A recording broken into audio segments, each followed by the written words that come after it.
மதுரை மத்திய தமிழ் திருச்சபை விசுவாச பெருமக்களுக்கு என்னுடைய அன்பின் வாழ்த்துதலையும் ஓய்வு நாள் வாழ்த்துதலையும் தெரிவித்துக் கொள்வதில் பெருமகிழ்ச்சி அடைகிறேன். தேவனுடைய நாமம் மட்டுமே மகிமைப்படுவதாக. இந்த வார தலைப்பானது மகிமையின் வேளை, சிலுவையும் உயிர்த்தெழுதலும் அப்படின்னு சொல்லிட்டு தலைப்பு நமக்கு கொடுக்கப்பட்டிருக்கிறது. ஆவியானவர் தாமே நமக்கு ஒத்தாசை செய்யும்படியாக நம்ம ஜெப சிந்தையோடு நம்ம காத்திருப்போம், ஜெபம் செய்வோம். மகா இரக்கமும் கிருபையும் நிறைந்த எங்கள் பிதாவே, நாங்கள் மனிதர்கள், எங்களுக்கு அறிவு குறைவு, ஆனாலும் கூட ஆவியானவர் எங்களுக்கு ஒத்தாசை செய்யும் பொழுது நாங்கள் வேத வசனங்களை ஆராய்ந்து படிக்கக்கூடிய அறிவினை நாங்கள் தெரிந்து கொள்வோம். ஆகவே ஆண்டவரே, தகப்பனே, உம்முடைய பிரசன்னத்தை இந்த ஆலயத்தில் நீ வைக்கும்படியாக நாங்கள் கெஞ்சி நிற்கிறோம். ஆவியானவர் எங்களிலே அசைவாடும்படியாகவும் நாங்கள் என்ன கருத்துக்களை எல்லாம் தெரிந்து கொள்ள வேண்டுமோ அப்படிப்பட்ட பாடங்களையும் கருத்துக்களையும் எங்களுக்கு போதிக்கும்படியாக நாங்கள் கெஞ்சி நிற்கிறோம். நீ நடக்க வேண்டிய வழியை உனக்கு நான் காண்பித்து உன்மேல் என் கண்ணை வைத்து உனக்கு ஆலோசனை சொல்வேன் என்று சொன்ன கர்த்தர் எங்களுக்கு இப்பொழுது ஆலோசனை கர்த்தராக இருந்து எங்களை அறிவுறுத்தும்படியாக நாங்கள் கெஞ்சி நிற்கிறோம். கேட்கக்கூடிய கேள்விகள், ஆராயக்கூடிய கேள்விகள் எல்லாவற்றையும் கர்த்தர் ஆசீர்வதித்து எங்களுக்கு தரும்படியாக நாங்கள் கெஞ்சி நிற்கிறோம். எல்லா துதி கன மகிமை உமக்கே உரித்தாக. இயேசுவின் நாமத்திலே கெஞ்சி நிற்கிறேன் நல்ல பிதாவே, ஆமென். இந்த தலைப்பில் 2 விஷயங்கள் சொல்லப்பட்டிருக்கிறது. என்ன அப்படின்னு சொன்னால், சிலுவையும் உயிர்த்தெழுதலும் அப்படின்னு சொல்லப்பட்டிருக்கிறது. இங்கே 2 வசனத்தை நம்ம மையமாக வச்சு நம்ம இந்த ஆராய்ச்சியை நம்ம தொடங்கலாம். முதல் வசனம் என்ன அப்படின்னு சொன்னால், யோவான் 14:6 படிங்க பார்ப்போம். யோவான் 14:6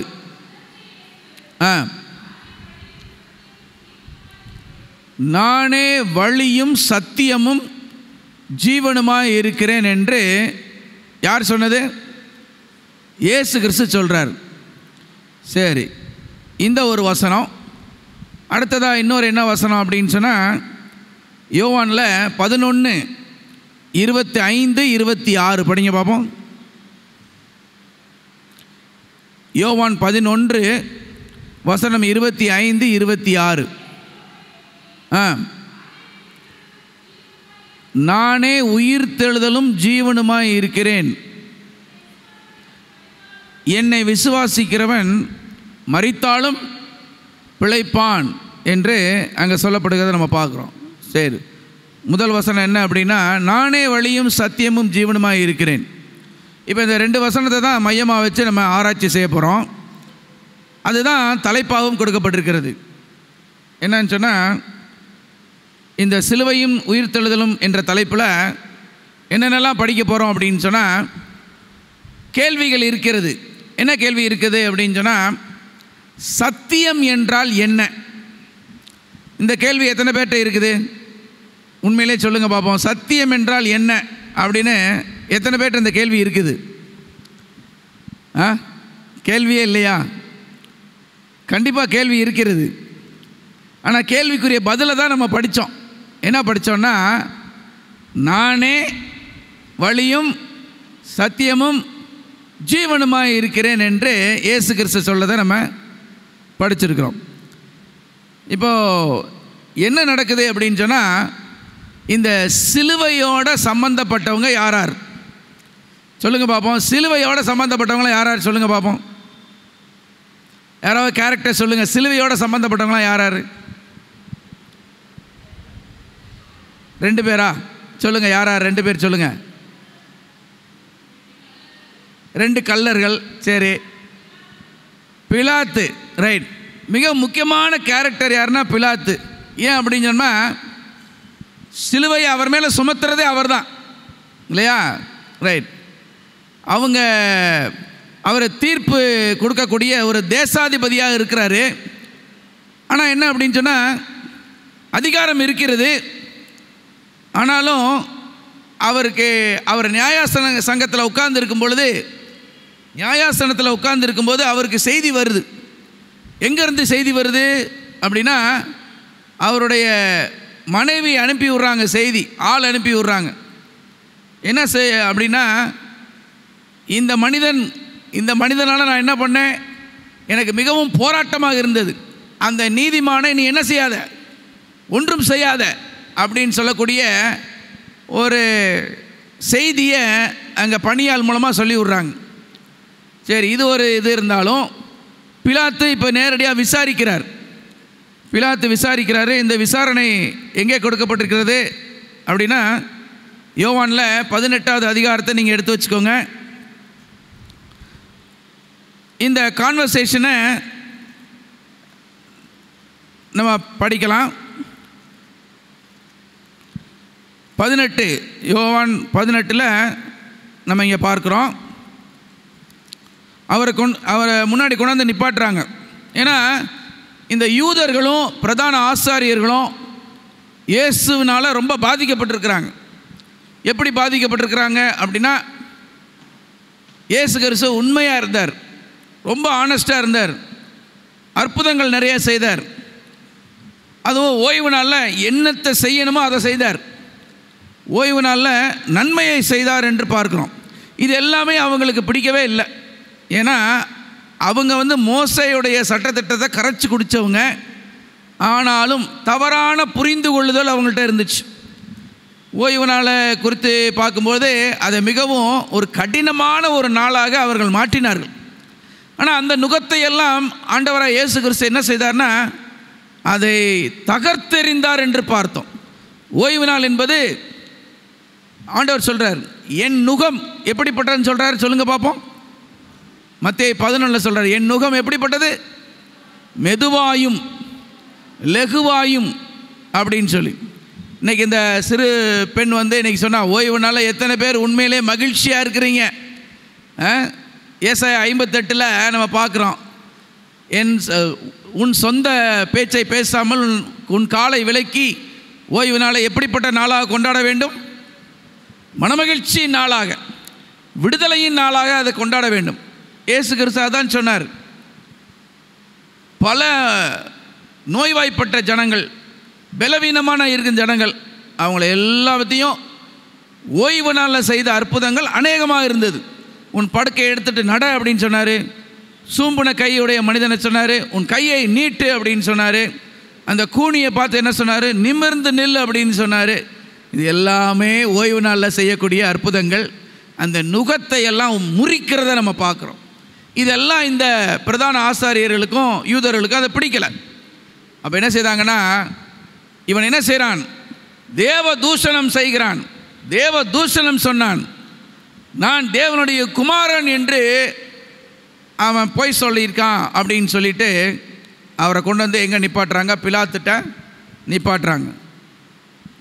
இப்போ பிலாத்து என்ன சொல்கிறாரு அப்படின்னு சொன்னால், மத்தேயு 27ல் நம்ம பார்க்கலாம். அவருக்கு ஒரு பிரச்சனை.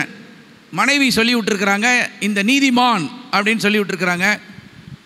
எத்தனை கணவன்மார் இருக்கிறீங்க? மனைவி சொல்ல அப்படியே கேட்குற கணவன்மார் எத்தனை பேர் இருக்கிறீங்க? சரி, அது உங்களுக்கு நான் விட்டுருக்கிறேன். அதை இப்போ இவருக்கு ஒரு பிரச்சனை, என்ன செய்யலாம் அப்படின்னு பெரிய குழப்பமான ஒரு நிலைமை. ஜனங்கள் ஆர்ப்பரிச்சுக்கிட்டு இருக்கிறாங்க. பாருங்கள், மத்தேயு 27ல் வசனம் 20, 21, 22 படிங்க பார்ப்போம். மத்தேயு 27 வசனம் 20, 21, 22. இப்போ நம்மளுக்கு எல்லாத்துக்கும் ஒரு கேள்வி இருக்குது.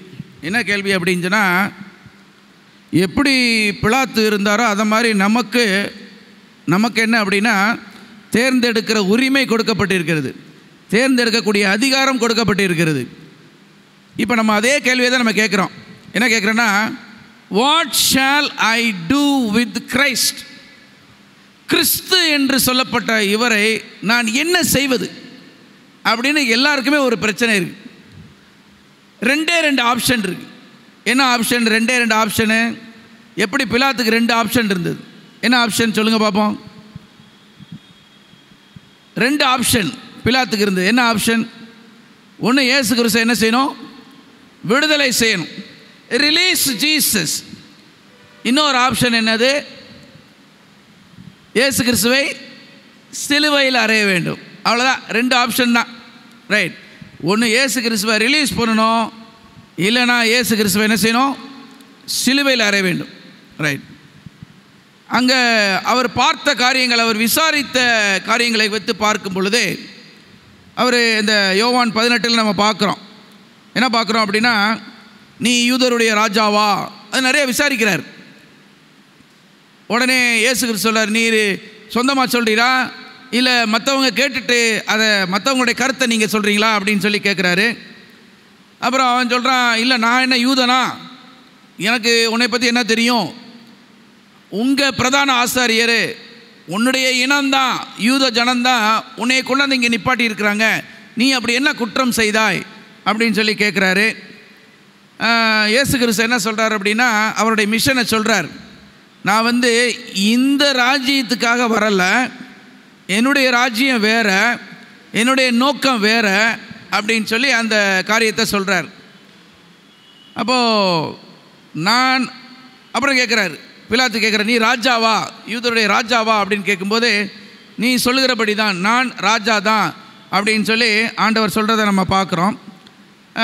இங்கே என்ன கொடுக்கப்பட்டிருக்கிறது அப்படின்னா, நானே வழியும் சத்தியமும் ஜீவனுமாய் இருக்கிறேன் என்ற அந்த கருத்தினை எல்லாரும், உலகத்தின் ஜனம் முழுவதுமாக அறிந்து கொள்ள வேண்டும் என்பதே உண்மை. இப்போ பிலாத்துக்கு அந்த வாய்ப்பு கொடுக்கப்பட்டிருக்கிறது. பிலாத்துக்கு என்ன ஒரு பெரிய வாய்ப்பு அப்படின்னா, நல்லா யோசிச்சு பாருங்க, இவர் சத்தியத்தை தேடி போய் கண்டுபிடிக்கணும்னு அவசியம் இல்லை. சத்தியம் எங்கே இருக்குது? அவர் கண்ணு முன்னாடி இருக்குது. சத்தியம் கண்ணு முன்னாடி இருக்குது. நானே வழியும் சத்தியமும் ஜீவனுமாக இருக்கிறேன்னு சொல்லி கண்ணு முன்னாடி இருக்குது. அவருக்கு அது தெரியலை. ஏன் தெரியலை அப்படின்னு கேட்டால், ஒரு சில காரணங்கள். என்ன காரணம் அப்படின்னா, தவறான புரிந்து கொள்ளுதல், தவறான அபிப்பிராயம். இந்த ஓய்வு நாள் புக்கில் சொல்லப்படுகிற காரியம் அதான். தவறான அபிப்பிராயம் இருக்கிறது. வேறு ஆரம்ப தீர்மானங்கள், ப்ரீ கன்சீவ்டு ஐடியா அப்படின்னு சொல்லக்கூடிய காரியங்கள். அடுத்து என்னென்னா அழுத்தங்கள். பிலாத்துக்கு அழுத்தம் இருந்துச்சா இல்லையா சொல்லுங்கள் பார்ப்போம்.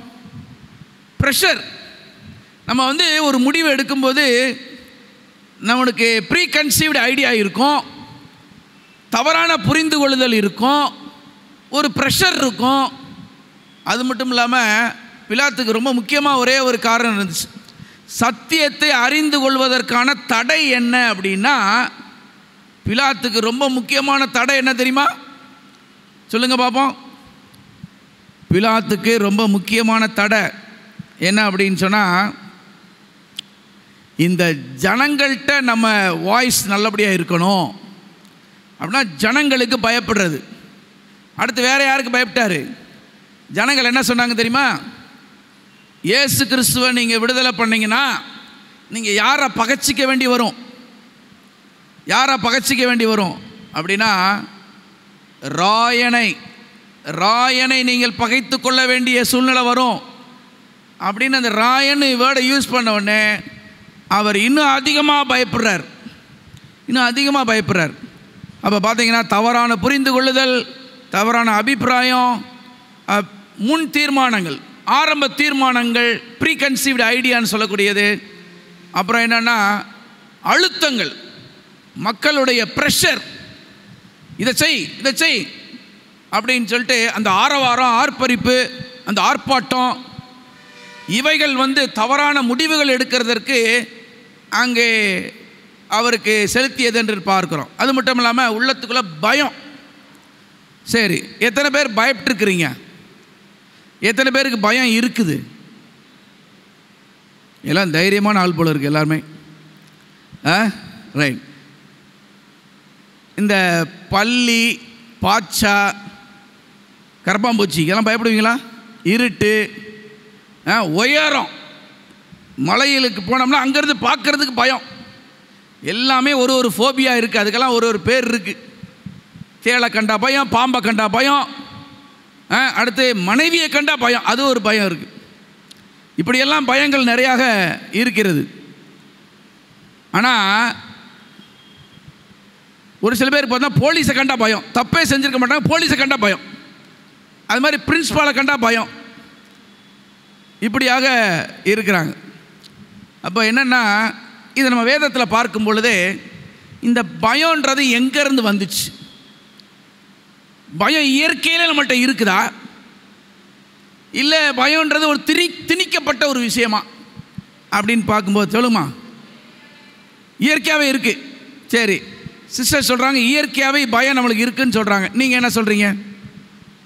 இது டிஸ்கஷன் கிளாஸ் தான். எனக்கு நானும் உங்களை மாதிரி அறிவியல் ரொம்ப குறைந்தவன் தான். ஆவியானுடைய ஒத்தாசைக்காக தான் நம்ம கெஞ்சி நிற்கிறோம். எல்லாரும் கலந்துரையாடல் தான் அது. சொல்லுங்கள் பாப்போம். பயம், சிஸ்டர் சொன்னாங்க இயற்கையிலே பயம் இருக்குன்றாங்க. நீங்கள் என்ன சொல்கிறீங்க? பயம் திணிக்கப்பட்டது. கரெக்டு. சரி, அப்படி ஏதாவது ஆதாரம் இருக்கா வேதத்தில்? பாருங்கள், 2 தீமோத்தேயுல 1வது அதிகாரம் 7வது வசனம் படிங்க பார்ப்போம். 2 தீமோத்தேயு 1வது அதிகாரம் 7வது வசனம். தேவன் நமக்கு பயமுள்ள ஆவியை கொடாமல்,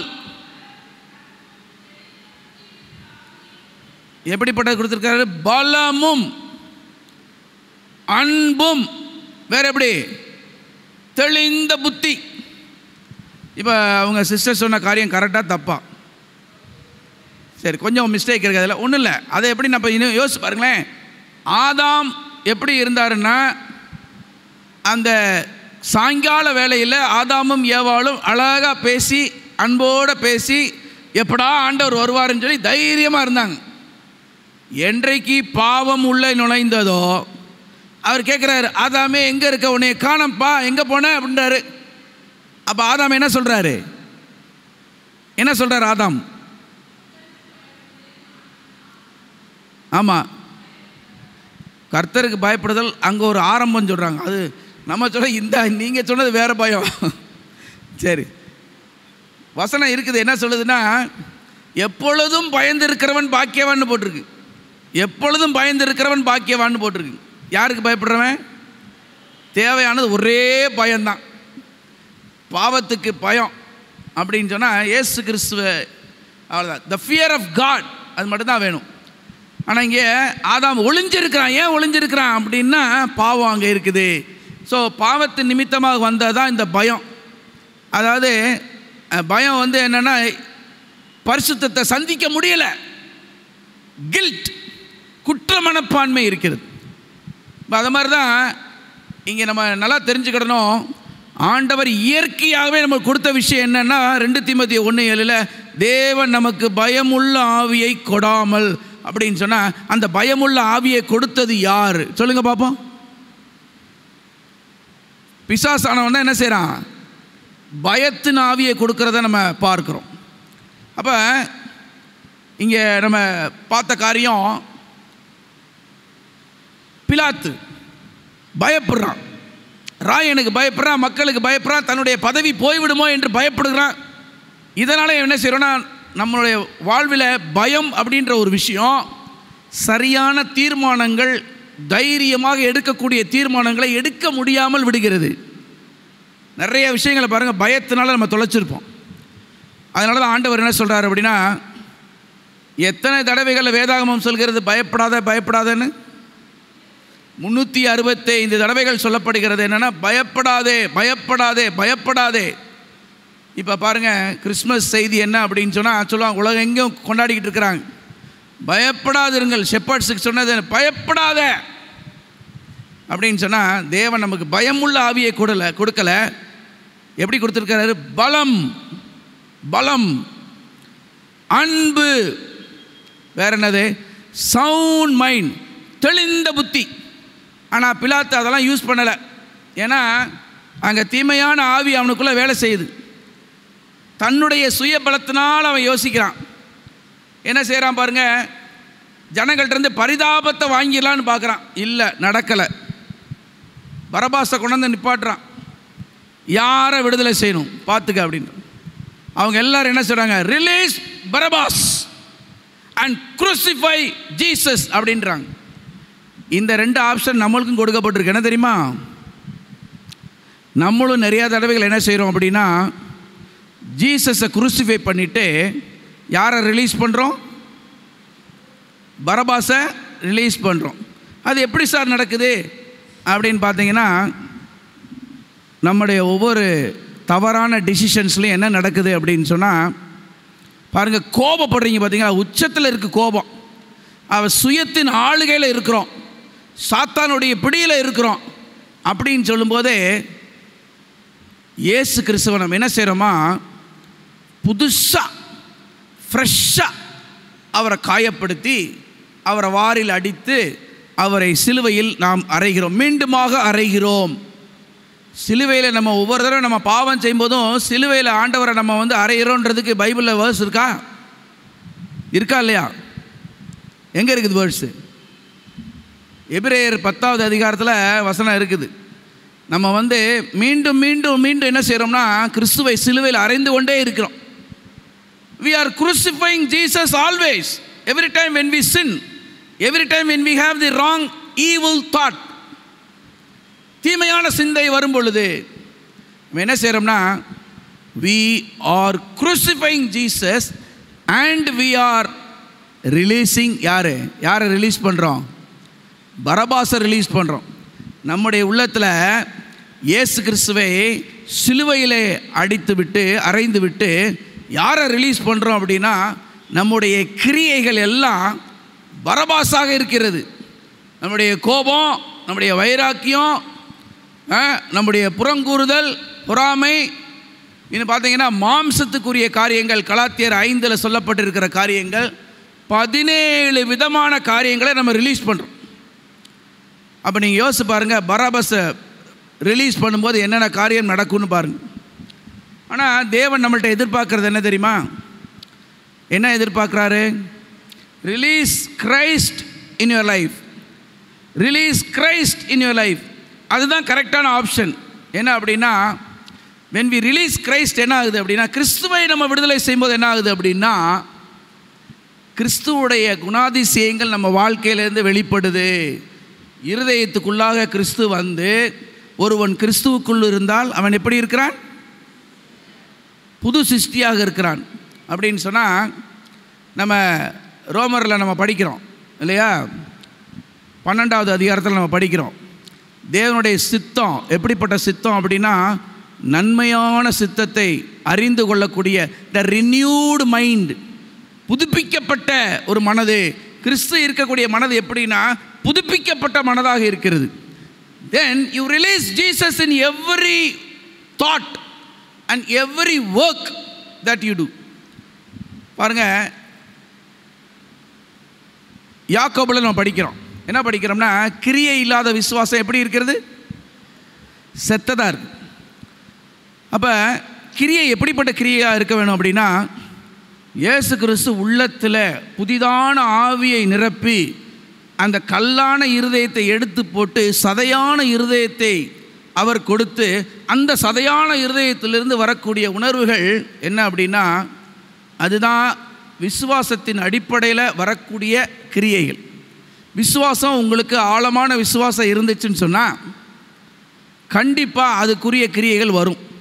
மத்தேயு 5 நம்ம படிக்கிறோம். என்ன படிக்கிறோம்னா, மனுஷர் நீங்கள் செய்யும், அதை சொல்லுங்க பார்ப்போம், நற்கிரியைகளை கண்டு என்ன செய்வாங்க, பிதாவை மகிமைப்படுத்துவாங்க அப்படின்னு சொல்லிட்டு. அது மாதிரி எபேசியர் 2:10 நம்ம படிச்சிருக்கிறோம். எதற்காக உண்டாக்கப்பட்டிருக்கிறோம், எதற்காக உண்டாக்கப்பட்டிருக்கோம்? எபேசியர் 2:10 என்ன சொல்லுது, நம்ம நற்கிரியைகளை செய்வதற்கென்றே கிறிஸ்து இயேசுக்குள்ளாக உண்டாக்கப்பட்டிருக்கிறோம் என்று சொல்லப்படுகிறது. அப்போ ரிலீஸிங் ஜீசஸ் அப்படின்னு சொன்னால் என்ன அர்த்தம் அப்படின்னா, விசுவாசத்தை ஆக்ஷனில் காட்டுறது. எனக்கு விசுவாசம் இருக்குதுன்னு சொல்லிட்டு விசுவாசத்தை நான் சிறைப்படுத்தி கொண்டு இருக்க முடியாது. நீங்கள் கண்டிப்பாக விசுவாசத்தை நீங்கள் சிறை வைக்கவே முடியாது அப்படின்னு சொன்னால், கண்டிப்பான முறையில் நம்மள்கிட்டருந்து நம்மை இன்னும் நல்லா கவனிச்சுக்கணும். நம்மை அறியா வண்ணம் நம்மிடத்துலேருந்து நற்கிரியை புறப்படும். அதாவது நான் நல்ல விஷயம் செய்கிறேன்னு எனக்கே தெரியாது, அந்த அளவுக்கு எனக்கு பார்ட் அண்ட் பார்சலாக நாடி நரம்பில் அந்த கிரியைகள்லாம் ஊறிடும் அப்படின்னு சொன்னால், இயேசு கிறிஸ்துவுடைய பிரசன்னம் எவ்வளோ தூரம் இருக்கோ, the measure of Christ in me brings out the good works in me. அதுதான். அப்போ என்ன ஆகுது அப்படின்னா, யோசிச்சு பாருங்கள், மத்தேயு 25 வசனம் 35 40 வரையும் ஒரு காரியம் சொல்லப்பட்டிருக்கு. அப்படின்னா, நான் நிர்வாணியாய் வந்தேன், நீங்கள் எங்களுக்கு என்ன செஞ்சீங்க, உடை கொடுத்தீங்க அப்படின்னு. இது எல்லாமே இந்த வரிசைப்பட்ட காரியங்கள் எல்லாமே ஃபெய்த் இன் ஆக்ஷன். இதில் கொடுக்கப்பட்டிருக்கிற காரியம் என்ன அப்படின்னு சொன்னால், படிங்க பார்ப்போம். அதை மத்தேயு 25 35 முதல் 40 வரை அங்கே வசனம் என்ன சொல்லுது அப்படின்னா, இதெல்லாம் என்னத்துக்கு அடையாளம் சொல்லப்பட்டிருக்குன்னா, releasing Jesus in our day to day life. Releasing Jesus, இயேசு கிறிஸ்துவை விடுதலை பண்ணக்கூடியது. ஆனால் ஆண்டவர் என்ன எதிர்பார்க்கிறாருன்னா, கிறிஸ்துவை உடையவன் அவன் எதை சிலுவையில் அறைகிறான் தெரியுமா? கிறிஸ்துவை உடையவன் எதை சிலுவையில் அறைகிறான்? வசனம் சொல்லுது, மாம்சத்தையும் அதன் இச்சையும் என்ன செய்கிறானா, சிலுவையில் அறைகிறான் என்று கலாத்தியரில் நம்ம படிக்கிறோம். ரிலீசிங் ஜீசஸ் அப்படின்னு சொன்னால் ஃபெய்த் இன் ஆக்ஷன், கிரியை உள்ள ஒரு விசுவாசமாக இருக்கிறத நாம் பார்க்கிறோம். பாருங்களேன், வஸ்திரம் இல்லாதிருந்தேன், பசியாயிருந்தேன், எனக்கு போஜனம் கொடுத்தீர்கள், தாகமாயிருந்தேன், என் தாகத்தை தீர்த்தீர்கள், அந்நியனாயிருந்தேன், என்னை சேர்த்து கொண்டீர்கள், வஸ்திரம் இல்லாதிருந்தேன், எனக்கு வஸ்திரம் கொடுத்தீர்கள், வியாதியாயிருந்தேன், என்னை விசாரிக்க வந்தீர்கள், காவலில் இருந்தேன், என்னை பார்க்க வந்தீர்கள் என்பார். அப்பொழுது 37வது வசனம் படிங்க பார்ப்போம்.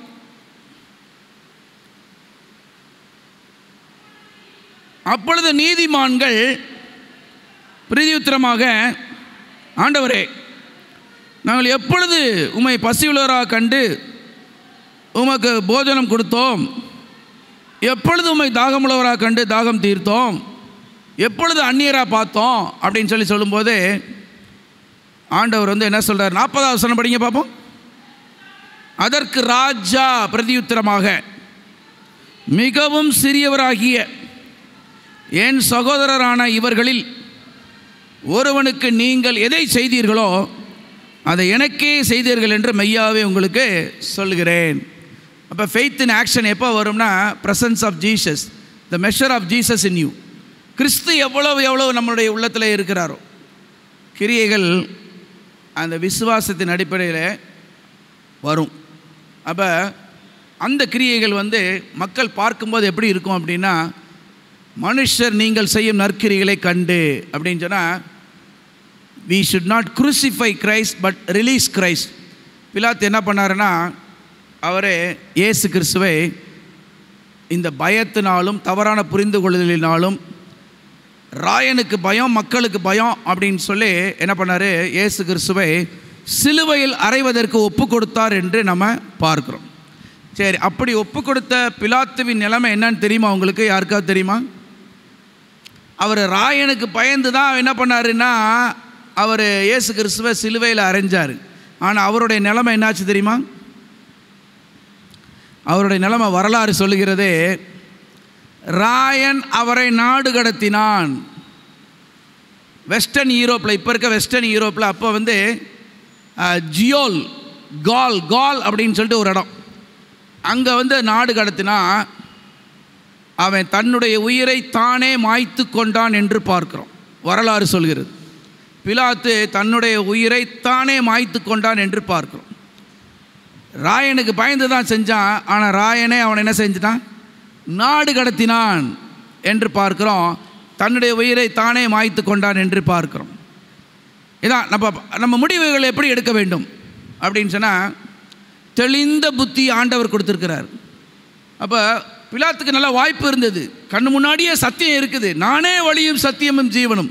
அப்போ நம்ம யோசிச்சு பாருங்கள், எத்தனை தடவைகளில் இயேசு கிறிஸ்து மூலமாக அறிந்து கொள்ளக்கூடிய சத்தியத்தை ஆண்டவர் சொல்கிறாரு யோவான் 17:17 என்ன சொல்கிறாரு அப்படின்னா, சத்தியத்தை நாம் எப்படி அறிந்து கொள்ளலாம் பாருங்கள். யோவான் 17:17 என்ன சொல்லுது அப்படின்னா, உம்முடைய சத்தியத்தினால், ஆண்டவர் சொல்கிறார், அது அவருடைய ஜெபமாக இருக்கிறது, உம்முடைய சத்தியத்தினாலே நீர் அவர்களை என்ன செய்யுங்கன்னா பரிசுத்தப்படுத்துங்க அப்படின்னு சொல்லி ஜெபம் பண்ணுறாரு. உம்முடைய வசனமே சத்தியம், உம்முடைய வசனமே சத்தியம். அப்போ ஆண்டவர் இதை என்ன கொடுத்துருக்காருன்னா, இதை நல்லா படிங்க.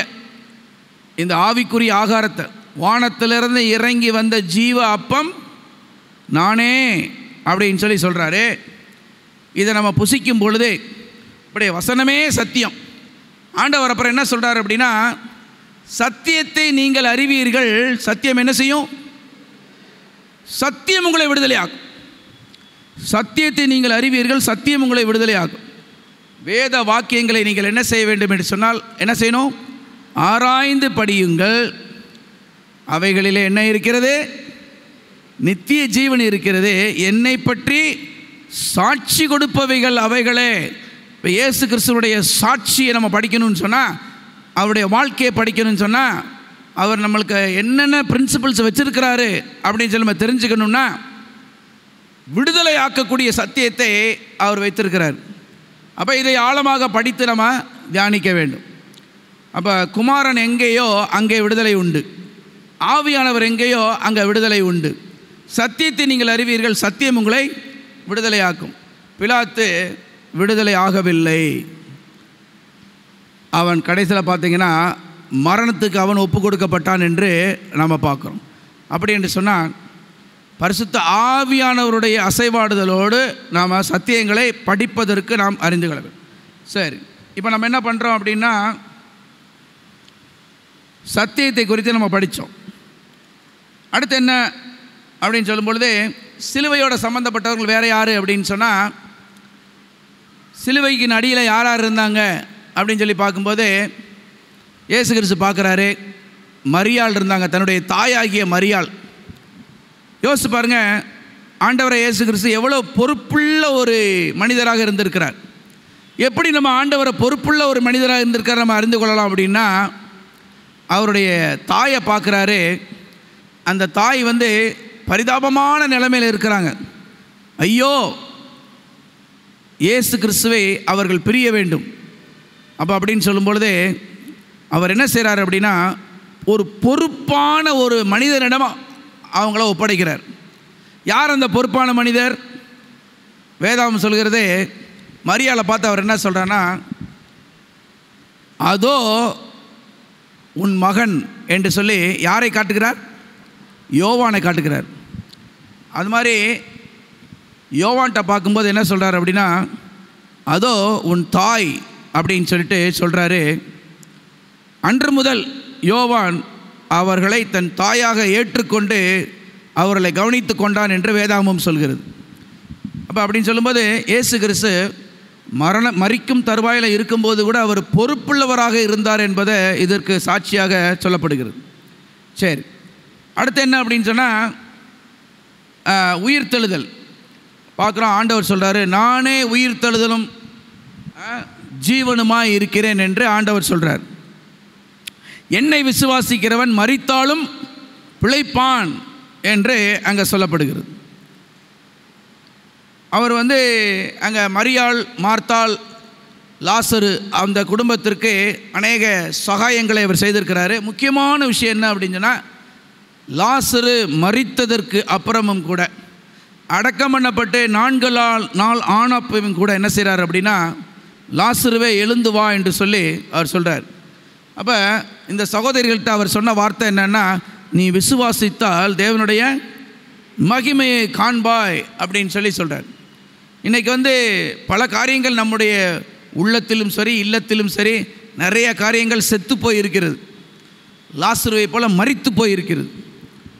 அக்கிரமங்களில் நாம் மரித்து போயிருக்கிறோம். சரியா? ஆண்டவர் அதான் சொல்கிறார். பாருங்கள், சாத்தான் நம்மளை எப்படி வச்சுருக்கிறான் அப்படின்னா, சங்கீதம் 143 3வது வசனம் என்ன சொல்லுது அப்படின்னா, நம்மை வெகு காலத்துக்கு முன்பு மரித்தவர்களைப் போல இருளில் கிடக்க பண்ணுகிறான் என்று வேதாகமம் சொல்கிறது. வெகு காலத்துனா நான் செத்து போய் ரொம்ப நாள் ஆச்சுங்க. ஒரு அறிஞர் இப்படி தான் சொல்கிறார், பெர்னார்ட் ஷான்னு நினைக்கிறேன். அவர் சொல்கிறாரு, நாம் செத்து போய் ரொம்ப நாள் ஆச்சு, அடக்கம் பண்ணுறதுக்கு தான் ரொம்ப நாள் ஆகுது. நான் எப்பவுமே செத்து போயிட்டேன், அடக்கம் பண்ணுறதுக்கு தான் ரொம்ப நாள் ஆகுது அப்படின்னு சொல்கிறாங்க. அப்போ அப்படின்னு சொன்னால் தி ஆஸ்பிரேஷன், தி இன்ஸ்பிரேஷன், நம்முடைய டேலண்ட்ஸ், இன்னும் பல காரியங்கள் மரித்து போய் இருக்கிறது என்பதை நான் பார்க்கணும். ஆனால் எபேசியர் 2:4-5 என்ன சொல்லுது அப்படின்னா, படிங்க பார்ப்போம். எபேசியர் 2:4-5 என்ன சொல்லுகிறது? அக்கிரமங்களில் மரித்து போயிருந்த நம்மை அவருடைய அன்பு, படிங்கம்மா, அதை சத்தமாக படிங்க. தேவனோ இரக்கத்தில் ஐஸ்வர்யம் உள்ளவராக இருந்தபடியா மிகுந்த அன்பினால என்ன செய்றார்? அக்கிரமங்களில் மரித்து போயிருந்த நம்மை கிறிஸ்துவுடனே கூட உயிர்ப்பிக்கிறாரு அப்படின்னு சொல்லி நம்ம பார்க்கிறோம். அதனால் நம்மளுடைய காரியங்கள் எல்லாம் ஐயோ ஒன்றுமே செய்ய முடியாது, தலைக்கு மேலே எல்லாம் போயிடுச்சு, இனி நான் ஒன்றுமே இல்லை, நான் ஒரு உதவாக்கிற அப்படின்னு சொல்லி தாழ்வு மனப்பான்மையில் நீங்கள் சிக்கி தவிக்க வேண்டிய அவசியம் இல்லை. நானே உயிர் தெழுதலும் ஜீவனுமாக இருக்கிறேன். அவர் அன்றைக்கி உயிரை மட்டும் திருப்பி கொடுக்கல, ஆற்றல், அறிவு, திறமைகள், தாளந்துகள் எல்லாவற்றையும் உயிர்ப்பிக்கிற தேவனாக இருக்கிறார் என்பதை நாம் அறிந்து கொள்ள வேண்டும். அப்போ லாசருவை உயிர்ப்பிக்கும் போது அவர் சொன்ன காரியம், நீ விசுவாசித்தால் தேவனுடைய மகிமையை காண்பாயின்னு சொல்கிறார். நம்ம நிறையா எண்ணங்கள்னால நம்ம பாதிக்கப்பட்டிருக்கோம். அந்த எண்ணங்கள் எப்படி வருது அப்படின்னு சொன்னால், துன்மார்க்கருடைய ஆலோசனையின் மூலமாக வருது. அதனால தான் சங்கீதம் முதல் புத்தகத்தில் என்ன சொல்கிறாருன்னா, துன்மார்க்கருடைய ஆலோசனைப்படி நடவாமல்னு சொல்கிறார். சாத்தான் நிறைய பொய்களை நம்மள்கிட்ட சொல்லி வைக்கிறான். உன்னால் முடியாது, உன்னால் இந்த காரியத்தை செய்ய முடியாது, நீ மரணத்துக்கு பாத்திரவனாக இருக்கிற, உனக்கு இதில் தகுதி கிடையாது, நீ பரிசுத்தவான் இல்லை அப்படின்னு சொல்லிட்டு, நீ பாவத்தினாலே நீ இப்படி இருக்கிற, உன்னுடைய பாவம் மிகவும் கொடுமையானதாக இருக்கிறது. ஆனால் நம்ம அறிந்த உண்மை என்ன தெரியுமா? இயேசு கிறிஸ்துவனுடைய ரத்தம் என்ன செய்தான்? சகல பாவத்தினின்றும் நம்மை சுத்திகரிப்பதற்கு வல்லமை உள்ளதாக இருக்கிறது என்பதை நான் பார்க்கிறேன். அப்படிப்பட்ட வல்லமையின் மேலே நம்ம விசுவாசம் உடையவர்களாக நம்ம இருக்கிறோமா? பாருங்கள், ஏசாயா 1:18 என்ன சொல்லுதுன்னா, come let us reason together. நம்ம உணர்வுகளின் அடிப்படையில் நம்ம செயல்படுகிறோம். we are led by our feelings. no no no no ஆண்டவர் என்ன சொல்றேன்னா, ரீசன் டுகெதர். உன்னுடைய பகுத்து அறிவு என்ன? வா, நம்ம எல்லாரும் சேர்ந்து ஒன்னா ரீசன் பண்ணுவோன்றார். கலந்து வாங்க, வழக்காடுவோம் என்று தேவன் சொல்லுறார். வழக்காடுவோம் சொல்லிட்டு வேற என்ன சொல்றார் சொல்லுங்க பார்ப்போம். ஏசாயா 1:18 என்ன சொல்லுது? வழக்காடுவோம், வாருங்கள், உங்கள் பாவங்கள் சிவேர் என்று இருந்தாலும்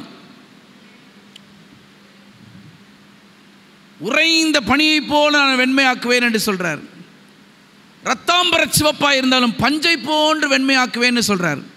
அப்போ அப்படின்னு சொன்னால் பாருங்க, எத்தனை பேர் அதை விசுவாசிக்கிறீங்க? இங்கே உட்கார்ந்துருக்க எத்தனை பேர் அதை விசுவாசிக்கிறீங்க? ஏசாயா 1:18, என்னுடைய பாவங்கள் எப்படிப்பட்ட பாவமாக இருந்தாலும் சரிதான், வெளியில் சொல்லக்கூடிய பாவமோ, வெளியில் சொல்ல முடியாத பாவமோ, ரகசிய பாவமோ, துணிகரமான பாவமோ, தெரிந்து செய்த பாவமோ, தெரியாமல் செய்த பாவமோ, எந்த பாவமும் இயேசு கிறிஸ்துவுடைய இரத்தத்திற்கு அது தடையாக இல்லை. இயேசு கிறிஸ்துவுடைய இரத்தம் எப்படின்னா, சகல பாவத்திலிருந்து நம்மை சுத்திகரிக்க வல்லமை உள்ளதாக இருக்கிறது. ஆனால் நம்ம என்ன நினைக்கிறோம் தெரியுமா? துர் ஆலோசனையை நம்ம நம்புகிறோம், சாத்தானுடைய பொய்யை நம்ம நம்புகிறோம். நம்ம என்ன செய்கிறோம் அப்படின்னா, ஐயோ நான் மரணத்திற்கு பாத்திரவானாக இருக்கிறேன் அப்படின்னு சொல்லிட்டு, நான் மரிப்பதற்கு அவ்வளோதான், நான் மரிப்பதற்கு பாத்திரவான் அப்படின்னு சொல்லிட்டு அந்த வழியில் அப்படியே போய்கிட்டே இருக்கிறோம். The gravity of sin is pulling us down, but the buoyancy of God's grace is lifting us up. அதை நம்ம யோசித்து பார்க்கணும். நீங்கள் ஒரு ஸ்பாஞ்ச், அதை நீங்கள் தண்ணிக்குள்ளே போய் நிப்பாட்டினீங்கனாலும் சரி தான், அது மேலே அப்படியே எழும்பி வந்துடும். அந்த மாதிரி தான் காட்ஸ் கிரேஸ். ஐயோ நான் மூழ்கடிக்கப்பட்டேன், பாவத்திலே நான் மரித்து போயிருக்கிறேன் அப்படின்னு சொன்னால் ஆண்டவர் சொல்ல, நானே உயிர் தெழுதலும் ஜீவனுமாய் இருக்கிறேன் என்று ஆண்டவர் சொல்கிறார். அப்போ அப்படி இருக்கும் பொழுது நாம் அதை விசுவாசிக்க வேண்டிய என்பது உண்மை. பாருங்கள், இந்த பைபிள்லேயே சொல்லப்பட்ட கேரக்டரில் ரொம்ப ஞானமுள்ள மனிதன் யார் சொல்லுங்கள் பார்ப்போம்? ரொம்ப ஞானவான் யாருன்னு சொல்லுங்கள் பார்ப்போம். யார்? சாலமோன். சரி, சாலமோன் சொல்கிறத நீங்கள் கேட்பீங்க இல்லையா? ரைட். நீதிமொழிகள் 23:7 என்ன சொல்லுது பாருங்கள். நீதிமொழிகள் 23:7 என்ன சொல்கிறது? நம்மள்கிட்ட நிறைய பிரச்சனைகள் காரணம் என்ன தெரியுமா? நம்ம இருதயத்தின் நினைவுகள் எப்படியோ அவன் அப்படியே இருக்கிறான். நீங்கள் போய் ஒரு பையன்கிட்ட கேளுங்க, தம்பி உன்னுடைய படிப்பு லெவல் எப்படி இருக்குது அப்படின்னு கேட்டிங்கன்னா சொல்லுவான், நான் ஒன்றும் படிக்கிறதே இல்லை, எனக்கு படிப்பு மண்டையில் ஏறவே மாட்டேங்குது அப்படின்னு சொல்லுவான். எத்தனை டீச்சர்ஸ் இதை நம்புறீங்க சொல்லுங்கள் பார்ப்போம். ஒரு பையன் சொன்னால் எத்தனை டீச்சர்ஸ் இதை நம்புவீங்க? நீங்கள் என்ன சொல்லுவீங்க? பதில் என்ன சொல்லுவீங்க? நீயாகவே உனக்குள்ள ஒரு ஐடியாவை நீ டெவலப் பண்ணிக்காதடா, அது துன்மார்க்கரின் ஆலோசனை, நீ உண்மையிலே முன்னேறலாம் அப்படின்னு சொல்லி நம்பிக்கையின் விதைகளை நாம் விதைப்போம் இல்லையா? சாலமோன் தான் சொல்கிறாரு, அவன் இருதயத்தின் நினைவு எப்படியோ அவன் அப்படியே இருக்கிறான் என்று சொல்கிறார். நீங்கள் எனக்கு ரட்சிப்பே கிடைக்காது, எனக்கு என்னுடைய பாவத்தினால நான் மரித்து போயிருக்கிறேன், என்னை யாருமே காப்பாற்ற முடியாது அப்படின்னு சொல்லி எண்ணங்கள் உங்களுக்கு இருக்கும் என்று சொன்னால், இந்த நானே உயிர்த்தெழுதும் ஜீவனுமாய் இருக்கிறேன் என்ற ஒரு அனுபவத்தை நம்ம பெற்றுக்கொள்ளவே முடியாது. ஆனால் இங்கே பார்த்தீங்கன்னா மகதலேனா மரியாள் அவங்க என்ன செய்தாங்கன்னா, பிலாத்துக்கு அப்படியே ஆப்போசிட்டாக இருந்தாங்க. சத்தியம் கண்ணு முன்னாடி இருக்கு, பிலாத்து அறிந்து கொள்வதற்கு முயலவில்லை. ஆனால் மகதலேனா மரியாள் எப்படி இருந்தாங்கன்னா, பாவத்தில் ஊறி போயிருந்தவங்க, அவங்களுக்கு ஒரு வாய்ப்பு கிடைக்கிது. என்ன அப்படின்னா, இயேசுவின் பாதம். சத்தியத்தை அறிந்து கொள்ள வேண்டும் என்று சொன்னால் எங்கே கற்றுக்கொள்ளலாம்? இயேசுவின் பாதத்தில். மரியாளை பற்றி சொல்லும் பொழுது அங்கே என்ன சொல்லப்படுகிறா? மரியாள் எப்படி இருந்தாங்க? மார்த்தாள் பலவிதமான காரியங்கள்னால, ஆண்டவர் சொல்றார், மார்த்தாளே மார்த்தாளே, நீ பலவிதமான பற்பல கவலைகள்னால உழன்று கொண்டு இருக்கிறாய். தேவையானது என்னது? ஒன்று, மரியாள் தன்னை விட்டு எடுபடாத நல்ல பங்கை தெரிந்து கொண்டாள். இயேசு கிறிஸ்துவை பற்றி அறிகிறதே நித்திய ஜீவன் அப்படின்னு சொல்லும் பொழுது, சத்தியத்தை அறிந்தால் சத்தியத்தை நீங்கள் அறிவீர்கள், அது உங்களை விடுதலை ஆக்கும் அப்படின்னு சொல்லும்போது, சாத்தானுடைய பொய்களை, அவன் சுமத்துகிற பழிகளை எல்லாம் தகர்த்து எரிகிறதாக ஆண்டவருடைய வார்த்தைகள் இருக்கிறது. ஆண்டவருடைய வார்த்தைக்காக உட்கார்ந்து இருந்தாங்க பாருங்க மரியாள். அதான் மகதலேனா மரியாள், பாதம் ஒன்றே வேண்டும் ஆண்டவரே, இந்த பாரிலில் எனக்கு மற்ற ஏதும் வேண்டாம் ஆண்டவரேன்னு அங்கே பாதத்தில் உட்கார்ந்துருந்தாங்க. கண்ணீரால் நனைச்சாங்க, அதை தொடச்சாங்க, அதை முத்தம் செஞ்சாங்க. இன்றைக்கி நம்ம சத்தியத்தை அறியணும்னா ஆண்டவருடைய பாதத்தில் நம்ம உட்காரணும். அதனால தான் மகதலேனா மரியாளுக்கு என்ன கொடுக்கப்பட்டது அப்படின்னு சொன்னால், வெள்ளனே போகிறாங்க, மரித்த ஆண்டவருக்கு என்ன செய்யணும், அபிஷேகம் பண்ணணும் அப்படின்னு சொல்லிட்டு போகிறாங்க. அங்கே போகும்போது என்னன்னா, கல் புரட்டப்பட்டது. ஓடுறாங்க, திருப்பியும் யோவானுக்கிட்டையும் பேதுருட்டையும் அறிவிக்கிறதுக்காக ஓடுறாங்க. அவங்க 2 பேர் ஓடி வர்றாங்க. ஓடி வந்து பார்க்கும் பொழுதே யோவான் அங்கேயே நின்றுக்கிறாரு, பேதுரு மட்டும் உள்ளே போகிறார். உள்ளே போய் பார்த்தா திரைச்சீலை, அவர் கட்டிருந்த அந்த சீலை என்ன செய்யுது அப்படின்னா, அதே மடித்து வைக்கப்பட்டு சுருட்டி வைக்கப்பட்டிருக்கிறது. பிரியமான தேவனுடைய பிள்ளைகளே, தேவன் உயிர் தெழுந்திருக்கிறார் என்பது நிதர்சனமான உண்மை. நம்ம இங்கே ஸ்கிரிப்சர் ரீடிங் அப்போ நம்ம படித்தோம். என்ன படித்தோம் அப்படின்னா, 1 கொரிந்தியர் 15 என்ன சொல்கிறது?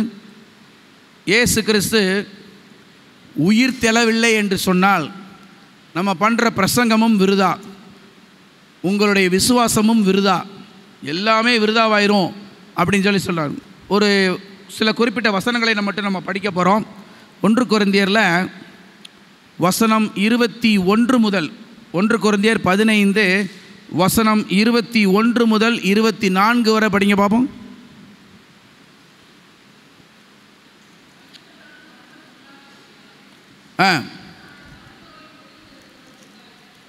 யாருனால மரணம் வந்துச்சான்? மனுஷனால் மரணம் வந்துச்சான். சரி, மனுஷனால் மரணம் உண்டானபடியால் மனுஷனால் மரித்தோரின் உயிர்த்தெழுதலும் உண்டாயிற்று. ஆதாமுக்குள் எல்லாரும் மரிக்கிறது போல கிறிஸ்துவுக்குள் என்ன செய்கிறோமா? உயிர்ப்பிக்கப்படுவார்கள். அவனவன் தன் தன் வரிசையிலே உயிர்ப்பிக்கப்படுவான். முதற் பலனானவர் கிறிஸ்து. பின்பு அவர் வருகையில் அவருடையவைகள் உயிர்ப்பிக்கப்படுவார்கள். அதன் பின்பு முடிவு உண்டாகும். அப்பொழுது அவர் என்ன செய்கிறார்னா, சகல துரைத்தனங்களையும் சகல அதிகாரத்தையும் வல்லமையும் பரிகரித்து தேவனும் பிதாவுமாய் இருக்கிறவருக்கு ராஜ்யத்தை ஒப்பு கொடுப்பார் என்று நம்ம பார்க்கிறோம். அதனால் பிரியமான தேவனுடைய பிள்ளைகளே, நாம் இன்றைக்கு தியானித்த இந்த கருத்துக்கள் என்ன அப்படின்னு சொன்னால் பாருங்கள், சத்தியம் என்றால் என்ன அப்படின்னு சொல்லும்போது, நானே வழியும் சத்தியமும் ஜீவனுமாய் இருக்கிறேன். ஆனால் அந்த சத்தியத்தை அறிகிற வாய்ப்புகள் நமக்கு எத்தனை இருக்கிறது? நம்ம நேரத்தையும் நம்ம காலத்தையும் சத்தியத்தை அறிகிறதுல நம்ம செலவழிக்கிறோமா? ஆவியானவருடைய அந்த மெல்லிய சத்தத்தை நாம் கேட்கிறதுல நம்ம செலவழிக்கிறோமா? அதை நம்ம யோசித்து பார்க்கணும். ஆண்டவர் சொல்கிறார், நானே உயிர்த்தெழுதலும் ஜீவனுமாய் இருக்கிறேன் என்று சொல்கிறார். ஒரு மனிதன், ஒரு நல்ல பணக்கார வாலிபன் இயேசு கிறிஸ்துவிட்ட வர்றான். என்ன சொல்கிறான்னா, நித்திய ஜீவனை பெற்றுக்கொள்வது எப்படி அப்படின்னு சொல்லி கேட்குறான். அப்போ ஆண்டவர் சொல்கிறாரு, உன் கடமையை செய், உனக்கு பலன் கிடைக்கும் அப்படின்றார்.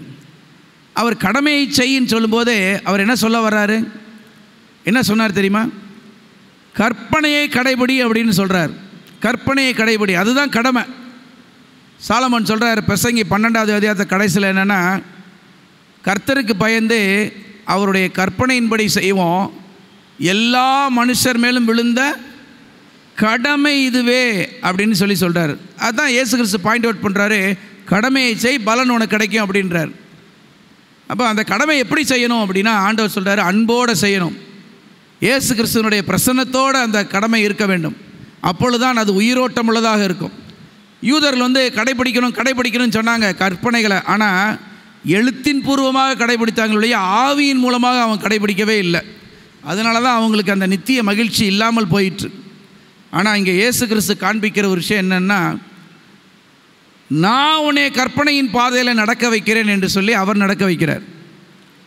அந்த மனிதன் என்ன சொன்னான் அப்படின்னா, நித்திய ஜீவன் வேணும், நித்திய ஜீவன் வரும் அப்படின்றான். எல்லாருக்குமே என்ன தெரியுமா, கடமையை செய்யாமல் பலன் மட்டும் வேண்டும். எத்தனை பேருக்கு நித்திய ஜீவன் வேணும்? இங்கே உட்கார்ந்துருக்குங்க எத்தனை பேருக்கு நித்திய ஜீவன் வேணும் அப்படின்னா, நித்திய ஜீவன் யார் மூலமாக மட்டும்தான் வர முடியும்? வசனம் சொல்லுகிறது, எபிரேயர் 4:12 சொல்லுது. எபிரேயர் 4:12 என்ன சொல்லுகிறது? ரட்சிப்பு என்பது ஒரே ஒரு நாமத்தில் மாத்திரமே இருக்கிறது. எந்த நாமம் அது? இயேசு என்ற நாமத்தில் மட்டுமே ரட்சிப்பு இருக்கிறது. வேற எந்த நாமமும் அதற்கு அதிகாரத்தை வழங்கப்படவில்லை என்று நம்ம பார்க்கிறோம். அதனால் சகையு எப்படி இருந்தார் தெரியுமா? யோசிச்சு பாருங்க. இந்த வாலிபன் மாதிரி வரல.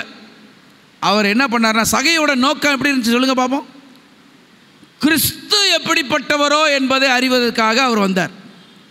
அப்போனா நித்திய ஜீவனை பெற்றுக்கொள்வதற்கு வழி என்னென்னா, என் மூலமாகத்தான் ரட்சிப்பே உனக்கு அப்படின்னு சொல்லி அங்கே சொல்கிறத நம்ம பார்க்குறோம். சொல்கிறார் சகையு சொல்கிறாரு, கிறிஸ்து எப்படிப்பட்டவரோ என்பதை அறிவதற்காக நான் காத்திருக்கிறேன் அப்படின்றார். அப்படி இருக்கும் பொழுதே அவருடைய செயல்பாடுகள் எப்படி இருந்துச்சு அப்படின்னு சொன்னால், கிறிஸ்துவை கண்ட உடனே, கிறிஸ்துவை ஏற்றுக்கொண்ட உடனே அவற்றிருந்து வருது பாருங்கள் நற்கிரியை. எப்படி வருது அப்படின்னு சொன்னால், ஒருவனிடத்தில் நான் எதையாகிலும் அநியாயமாக நான் வாங்கி இருந்தால் அதை நான் என்ன செய்வேன்? நாளத்தனையாக திரும்பி தருவேன் அப்படின்ற, அதான் செயல்பாடு, அதான் கிரியை பாருங்கள். அப்படிப்பட்ட கிரியைக்கு ஆண்டவர் என்ன சொல்கிறாருன்னா, இன்று இந்த வீட்டுக்கு என்ன வந்துச்சு? ரட்சிப்பு வந்துச்சுன்னு சொல்கிறார். அப்போ நித்திய ஜீவன் எல்லாருக்கும் வேண்டும் தான். ஆனால் நித்திய ஜீவனை பெற்றுக்கொள்வதற்கு வழி என்னென்னா, நானே வழியும் சத்தியமும் ஜீவனுமாய் இருக்கிறேன், நானே உயிர்த்தெழுதலும் ஜீவனுமாய் இருக்கிறேன் என்று சொல்கிறார். என்னை விசுவாசிக்கிற எவனோ அவன் மரித்தாலும் பிழைப்பான். நாம் ஜெபம் செய்வோம். மகா இரக்கமும் கிருபையும் நிறைந்த எங்கள் பிதாவே, இன்றைய தியானத்தில் கர்த்தர் ஆவியானவர் எங்களோடு பேசினதுக்காக நன்றி செலுத்துகிறோம். ஆண்டவரே, கிறிஸ்து எங்கள் வாழ்க்கையில் எப்படிப்பட்டவராக இருக்கிறார்? அவரே சத்தியமாக இருக்கிறார், அவரே ஜீவனாக இருக்கிறார், அவரே உயிர்த்தெழுதலாக இருக்கிறார். ஆண்டவரே, உம்முடைய நாமம் மட்டுமே மகிமைப்படட்டும். ஆண்டவர் எங்கள் உள்ளத்திலே நீர் வாரும் ஆண்டவரே.